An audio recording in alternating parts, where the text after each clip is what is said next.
And Tommy Tuberville, a great coach.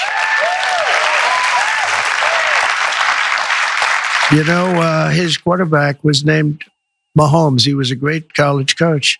And I said, how good was he? He said, you don't want to know how good. He made me into a great coach. He's pretty good quarterback, right? Yeah, he was very good. Tuberville was never Patrick Mahomes' coach. Never, not once. Never happened. I don't know why he said that, but I can't imagine what Senator Tommy Tuberville was thinking when Trump looked at him and asked him that question. So why does he do this? Why does he do this, Waz? Like, why does he feel the need to cite one of the best quarterbacks in the NFL? No, so what happened is that Tommy Tuberville was once the coach at Texas Tech. I had to make sure of this because he got famous basically coaching at Auburn University, a big university in Alabama. They basically generally play second fiddle to the Crimson Tide, Alabama. But Auburn is their big rival. He won a championship there, got put on the map, et cetera, et cetera. Then he moved on, and then at one point he ended up coaching at Texas Tech University in Lubbock, Texas. And Patrick Mahomes went to Texas Tech University, but he was not coached by Tommy Tuberville when he was there. So in fairness to Trump,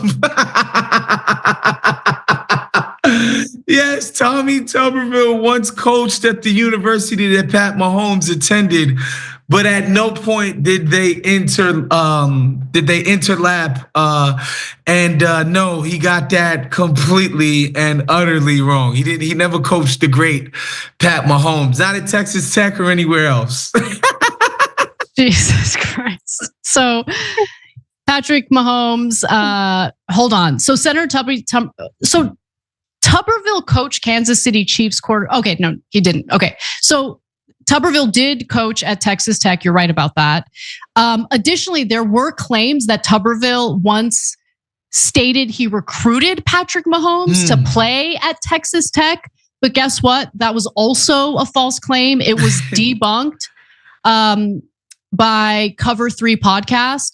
They stated during the time of recruitment, Texas Tech was recruiting another quarterback named DJ Gillen. You familiar with that guy? No, definitely not. Nope. Mahomes was not recruited by Texas Tech until a month after Tuberville left the school for the University of Cincinnati, and Gillen decommitted from Texas Tech. So Trump is a big fan of Patrick Mahomes, apparently, who stated today that it will be cool that the president will be at the Super Bowl Sunday. His wife is known to be a big MAGA, so we can. Really? Yeah, so we can safely assume that Mahomes is at the very least he's MAGA adjacent. Which again, Texas person, or he might be from Oklahoma. Where's Mahomes from? Yeah, he's from Texas, White House, Texas. We should not be surprised that a Texan is Republican. It's a deeply red state. Even somebody who is of mixed race, like Patrick Mahomes, it should not be surprising that he's a Republican, and his wife, who is, a blonde white woman from Texas. We should safely assume that person is going to be Republican. And I think Mahomes is literally just because he's half black, people are shocked that he might be a Republican. But guys, we need to stop with the feigning couches that Republicans exist in this country. Don't y'all see elections? People are Republican. It is what it is. We may not be Republicans. We might find their policies to be detestable, but half the country are Republicans, and so it is what it is. So you shouldn't be surprised when Pat Mahomes thinks that it's cool that his president that he probably supported is going to be at the big game. It is what it is, guys. It really is what it is. And in fact, I mean, I don't assume anything when it comes to people based on what their race is, especially right now when it comes to Black men. I mean, more and more Black men voted for Trump the second time around. And I don't know if you've noticed this, but on YouTube, there are a lot of like Black male content creators who are specifically doing like conservative content. Oh, yeah. And I like watching some of them just to hear their perspective because I want to understand their rationale, what it is about Trump and MAGA that appeals to them. And I wish Democrats did that, like Democratic politicians did that, because I think that they're sharing honest opinions that could help Democrats do a little bit of self-reflection.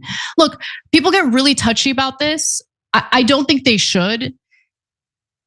Men feel rejected from the Democratic Party. Like masculinity overall is something that they feel Democrats do not celebrate, do not want.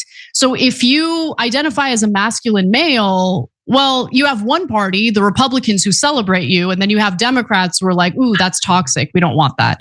Like there has to be some way of handling that issue because it's an issue. Guys, if folks gotta just like be honest about elite liberal culture.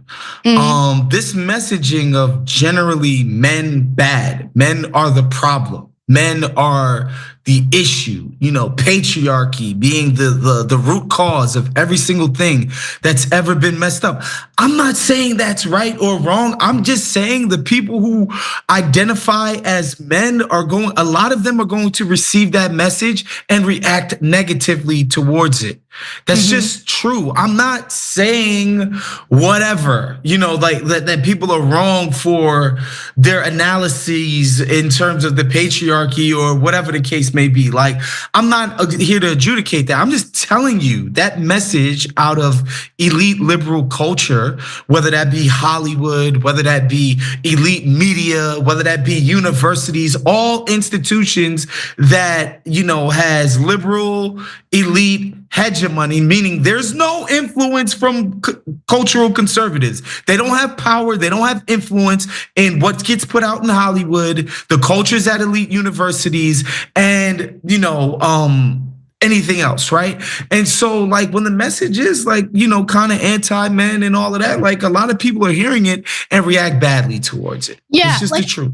I think the distinction is, and this kind of happened with Congresswoman Jasmine Crockett as she responded to a recent Trump administration hire of a white supremacist, right? She was responding to some of the disgusting things he was saying, but in responding, she kind of said something that demonized white men in general. Yeah, and I think what's important is don't make the generalizations. It is okay to call out specific toxic behavior, but make it clear that you're not making a general statement about all men, right? And I think the lack of specificity and not being careful has led to this culture among liberals that has been repellent, to a lot of young men. If we're going to pretend that the message out of elite liberal culture has not been for years, like, white men, like that's been the messaging loud and clear from all of the elite cultural institutions. That has been the messaging. And then by proxy, it's like men, like that's been the messaging and it's been received by people quite poorly.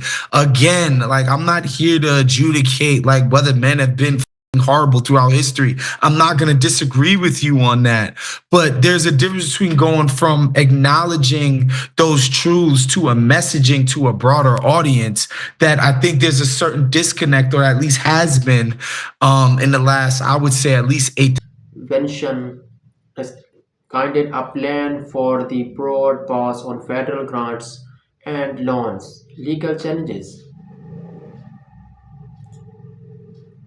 are very high,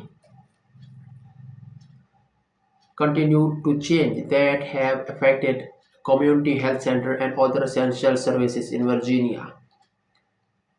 In Richmond, Democrat Don Scott, the state House of Delegates Speaker, said a new bipartisan House committee will seize up impact on the federal workforce. He said political leaders should use every tool in our toolbox to combat these chaos and protect Virginia's livelihood. And this years, meanwhile, she said she backed Trump's effort to take inventory of federal spending. The president's, if I am understanding right,